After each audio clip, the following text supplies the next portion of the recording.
ಬಹಳ basic need ಇದು. ಜಲಮಂಡಳಿ ಆದಷ್ಟು ಬೇಗ ಎಚ್ಚೆತ್ತುಕೊಳ್ಬೇಕು, ಒಂದು ದರ ನಿಗದಿ ಆಗಬೇಕು, ಜೊತೆಗೆ ಅದರ ಕ್ವಾಲಿಟಿಯ ಬಗ್ಗೆ ಕೂಡ ಒಂದು ನಿಗಾ ಇಡಲೇಬೇಕಾಗುತ್ತೆ. ಆದಷ್ಟು ಬೇಗ ತ್ವರಿತವಾಗಿ ಇದರತ್ತ ಗಮನವನ್ನು ಹರಿಸಿ ಅನ್ನೋದು ನಮ್ಮ ಕಾಳಜಿ. ಇನ್ನು ಶಾಸಕ ಆನಂದ್ ಸಿಂಗ್ ಮೇಲೆ ಹಲ್ಲೆ ನಡೆಸಿದಂತಹ ಪ್ರಕರಣಕ್ಕೆ ಸಂಬಂಧಪಟ್ಟಂತೆ ಇವತ್ತು ಕಂಪ್ಲಿ ಶಾಸಕ ಗಣೇಶ್ ಜಾಮೀನು ಅರ್ಜಿ ವಿಚಾರಣೆ ನಡೆಯಲಿದೆ. ಶಾಸಕ ಆನಂದ್ ಸಿಂಗ್ ಮೇಲೆ ಹಲ್ಲೆ ನಡೆಸಿದಂತಹ ಪ್ರಕರಣಕ್ಕೆ ಸಂಬಂಧಪಟ್ಟಂತೆ ಜಾಮೀನು ಅರ್ಜಿ ವಿಚಾರಣೆ ಇವತ್ತು ನಡೆಯುತ್ತೆ. ಇವತ್ತು ಕಂಪ್ಲಿ ಶಾಸಕ ಗಣೇಶ್ಗೆ ಬೇಲೋ ಜೈಲೋ ಗೊತ್ತಾಗುತ್ತೆ. ಜನಪ್ರತಿನಿಧಿಗಳ ವಿಶೇಷ ನ್ಯಾಯಾಲಯದಲ್ಲಿ ವಿಚಾರಣೆ ನಡೆಯುವಂತದ್ದು. ಕಂಪ್ಲಿ ಗಣೇಶ್ಗೆ ಜಾಮೀನು ಸಿಗುತ್ತಾ ಅಥವಾ ಜೈಲೇ ಗಟ್ಟಿಯಾಗುತ್ತಾ?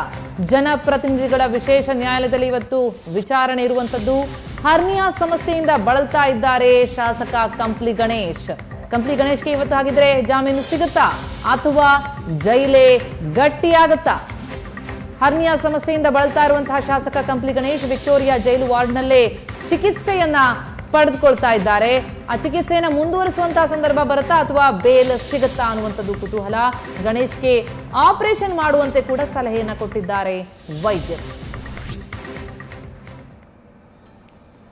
ಎಸ್ ಆನಂದ್ ಸಿಂಗ್ ಮೇಲೆ ನಡೆದಂತಹ ಹಲ್ಲೆ ಪ್ರಕರಣಕ್ಕೆ ಸಂಬಂಧಪಟ್ಟಂತೆ ಕಂಪ್ಲಿ ಗಣೇಶ್ಗೆ ಬೇಲಾ ಜೈಲಾ ಅನ್ನುವಂಥದ್ದು ಇವತ್ತು ಗೊತ್ತಾಗುತ್ತೆ. ಜನಪ್ರತಿನಿಧಿಗಳ ವಿಶೇಷ ನ್ಯಾಯಾಲಯದಲ್ಲಿ ಗಣೇಶ್ ಜಾಮೀನು ಅರ್ಜಿ ವಿಚಾರಣೆ ಇವತ್ತು ಇರುವಂತದ್ದು. ಮತ್ತೊಂದು ಕಡೆ ಅವರಿಗೆ ಹರ್ನಿಯಾ ಸಮಸ್ಯೆ ಇದೆ, ಹೀಗಾಗಿ ಅಲ್ಲೇ ವಾರ್ಡ್ನಲ್ಲೇ ಚಿಕಿತ್ಸೆಯನ್ನ ಪಡೆದುಕೊಳ್ತಾ ಇದ್ದಾರೆ. ಹಾಗಾಗಿ ಇವತ್ತು ಏನಾಗುತ್ತೆ ಡಿಸಿಷನ್ ಅನ್ನುವಂಥದ್ದು ಬಹಳ ಕುತೂಹಲ ಮೂಡಿಸ್ತಾ ಇದೆ.